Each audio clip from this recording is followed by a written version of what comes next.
Thank you, Mr. Chairman. Admiral Rogers, this committee has long expressed concern about the lack of an effective doctrine to help deter cyber attacks before they happen.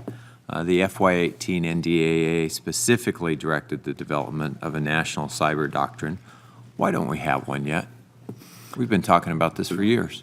Right, so I don't want to speak for others. I flat out can't tell you why. The point I'm trying to make as a commander is, hey, we need this, that there would be value, not just for Cyber Command, not just for the Department of Defense, but for the nation as a whole. As I've said, that there is an ongoing effort right now. I hope this is going to generate some of the points that you make. I think it's frustrating to all of us. It's not because of willful ignorance or neglect or negligence, but we clearly haven't put ourselves where we need to be. Is it even possible to achieve cyber deterrence when we don't have some sort of public-facing, articulated cyber doctrine that gives our enemies pause? Well, I think deterrence has multiple components, from capabilities to a sense of what we can and can't do and what we will and won't do. So I would also argue, let's not think. So we have some inherent deterrent value in our capabilities. Yes, sir. If we had an articulated doctrine that would also help through some that pointed out that there would be consequences. Would that increase our deterrent ability? I think that would increase it, but I also I apologize. The other point I wanted to try to make was, but don't think a strategy in of itself is the panacea. I think it's an important component of where we need to be, but it's the tools and the underpinning as well. Once you get that framework, then it's, so what do you do to actually get to actionable outcomes? So right now, as my colleagues pointed out, the Russian state continues to use bots. They continue to use trolls and other basically information warfare tools to sow division in this country. Yes, sir. Sow doubt. Has our response been adequate to create any sort of visible deterrence to those activities? It clearly has not changed their calculus. It's not changing their behavior. I think that draws just sort of a fine point on we need to be doing everything we can right now to increase that deterrent value because it's not being effective. Let's take a hypothetical for a moment. Tomorrow, there's a nation-state cyber attack against our power and energy sector. It results in power outages. It results in oil and gas pipelines shutting down. Take a moment and assume that the other decision makers, folks at DHS, as well as the administration, are in agreement that this is a hostile nation-state attack and who it's coming from. The White House wants to respond in the cyber domain immediately without talking about what that looks like. Are you ready?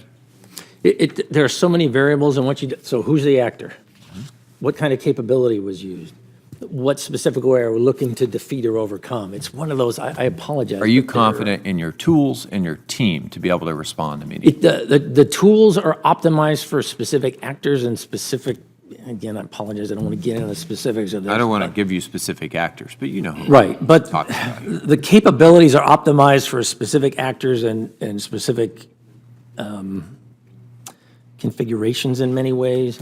So there's so many variables. The other thing in all this is, time. It's one of the reasons why I think we've got to get a much more integrated day-to-day approach to this. Because one of my challenges is, look, my experience as a military commander teaches me doing discovery learning when I'm moving to contact, I'm being told, hey, I want you to forestall the following adversary. If the first time I've dealt with this potential adversary is in the scenario you've outlined, then I'm doing a lot of discovery learning as I'm going to contact. Let's make the assumption that it's somebody we've been planning for a long time. Then that's a little different scenario. And again, it depends on the You specifics. mentioned a few in your yes, sir. initial testimony. That there are capabilities for us. Okay.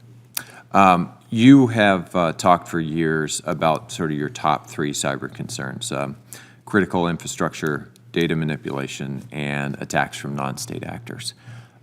Just quickly compare how you think we're doing on those three versus how you viewed them from a risk point of view when you first took this job. How's it changed?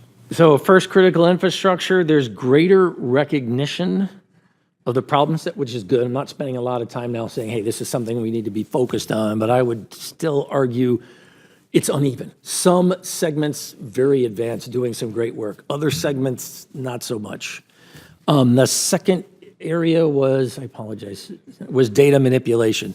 My argument would see, boy, are you watching that unfold now in the world around us? It goes to the influence piece.